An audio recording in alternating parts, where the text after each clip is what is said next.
to talk about trigonometric ratios, or trig ratios for short. We're studying trigonometry.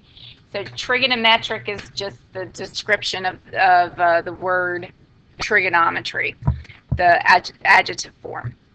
So I want to start with what we already know. We already know about similar triangles. And so here you see three similar triangles.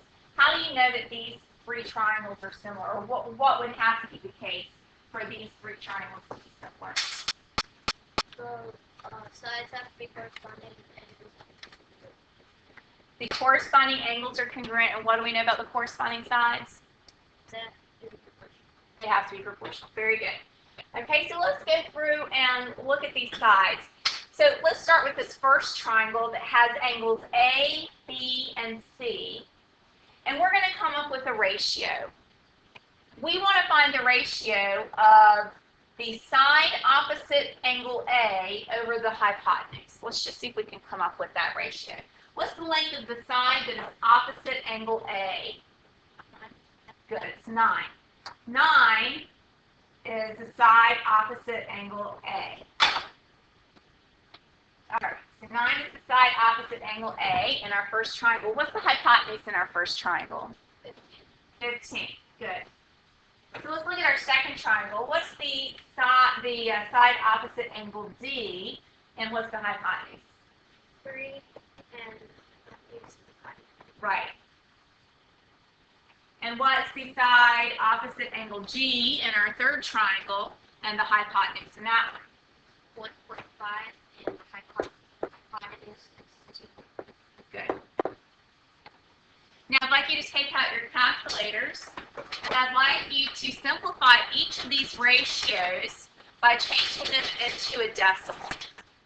So we found that all of these ratios equal 0.6 or 6/10 when we simplify each of those ratios. 9/15 equals 6/10, 3/5 equals 6/10, and 1.5 over 2.5 equals 6/10.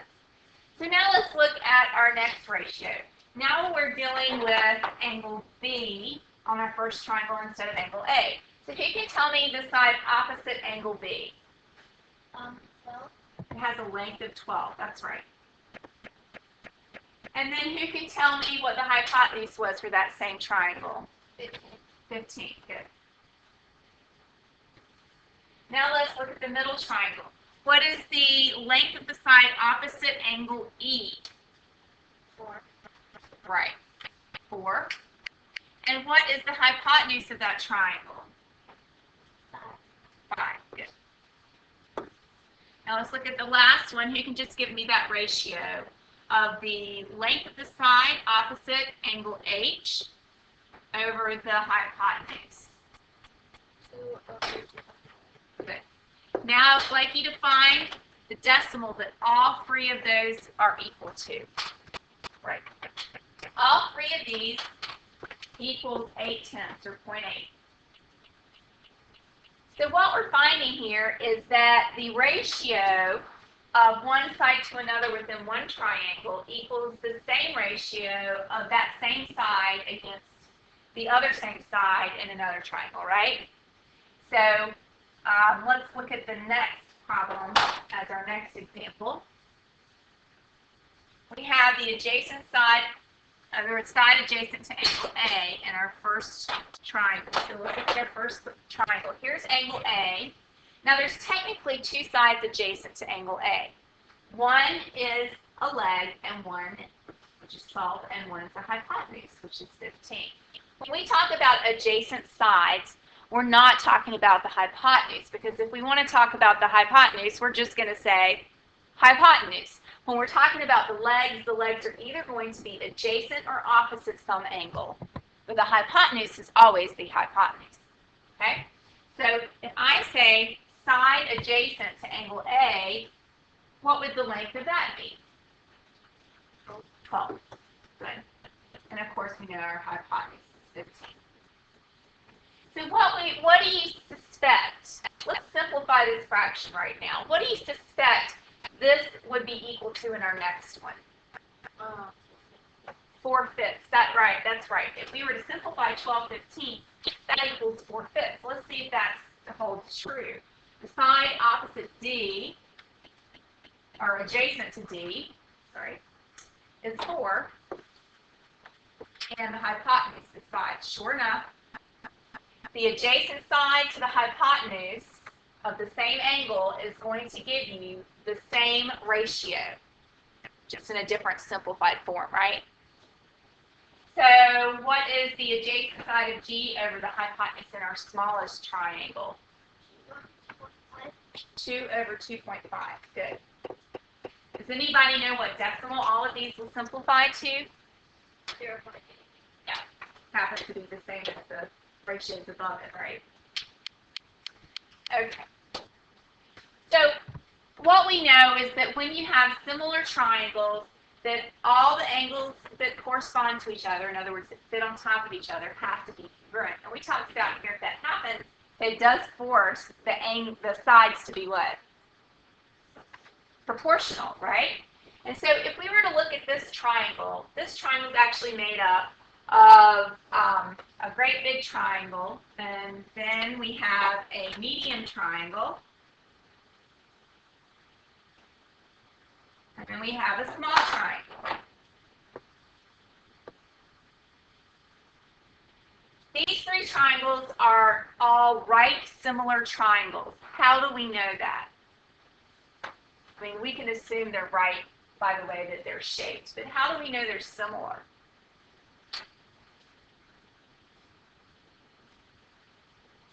They all share one angle. Excellent. They all share one angle. They all share this angle at the tip, right? So we know that angle is congruent to itself for the little triangle, for the medium triangle, and for the big triangle. And then what other angle do they have in common? A right angle. That's right. We know that they all have a right angle. So if we know that, what else do we know? Those are the other angles. Why? Because it's here.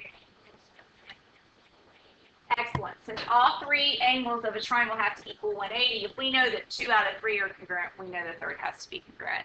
And therefore, these three triangles must be similar to each other.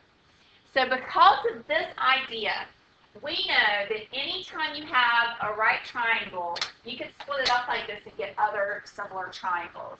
Okay?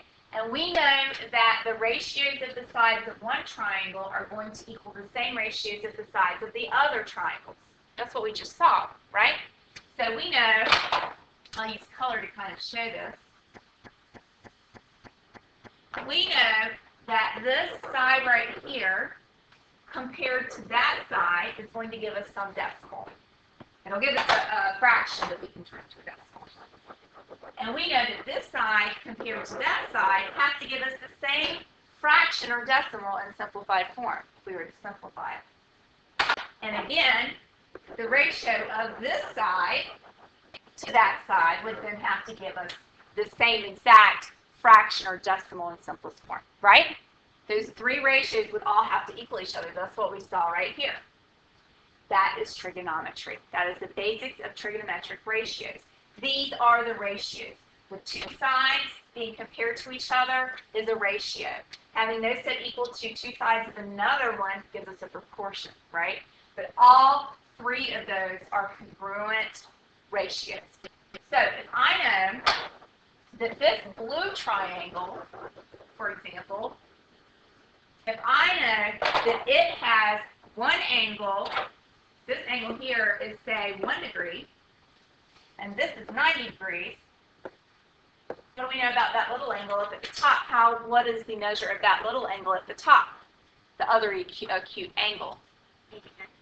Right. All these other triangles are going to have 89 degrees right here because the three angles added together equal 180 degrees.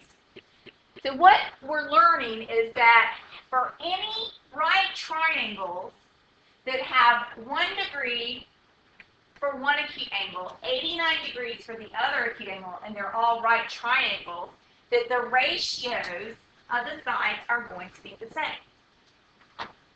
What if this was 45 degrees here? And what would this be? Would actually be what kind of triangle? Right. It would be an isosceles triangle. Okay. And we would know that every single isosceles right triangle, or 45, 45, 90 right triangle, would have to have the same ratios between their sides, between the corresponding sides, right? Okay, so let's look at what that means. This kind of puts into words what I just went through, so I won't say it again. So here are the trigonometric ratios. So what mathematicians did is they came along and they recognized this and they said, let's give these ratios a name.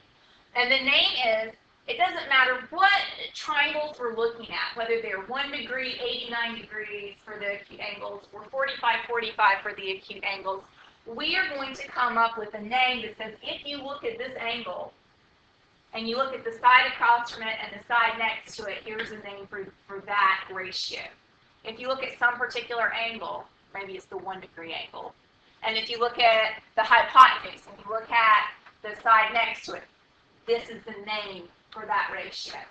And those are called trigonometric ratios. So, for example, here are our 3 trigonometric ratios. For any right triangles, we have 3 trigonometric ratios. They are sine, cosine, and tangent. They are abbreviated SIN, that's pronounced sine, not sin. Cosine, abbreviated COS, cosine, and a tangent, abbreviated TAN. So you guys say them with me. Sine, cosine, tangent, trigonometric. Let's just say trigonometry. Trigonometry. Now trigonometric. Trigonometric. You got it. So sine means that you take the side opposite some angle and you write down that length, and then you take the hypotenuse and you write down that length. We've already done this on the very first page. Here, we found the side opposite angle A was 9, and the hypotenuse was 15. This is actually called the sine of angle A. Sine is just a ratio saying we're looking at the length of the opposite side of some angle over the hypotenuse. Okay? So, again, you guys are going to know this by the end of class, so it's no big deal. Then we have cosine. Cosine is the adjacent side to some angle, which is the length of that side, over the hypotenuse of that triangle.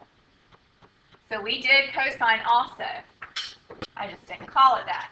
So down here in blue, we have adjacent side of angle A, and that was 12. And then the hypotenuse was 15. This was actually cosine of angle A. That's how you would say it. Cosine of angle A is 12/15, or you would simplify it to 4/5. Okay, so that's cosine. And then tangent, we did not do an example of, but tangent is where you look at some angle and you find the side opposite and you write that length down, and then you find the adjacent side and you write that as your denominator. Okay, again, you're going to have this memorized by the end of class, don't worry. We're moving on. Now, there's a way to help you remember this. First of all,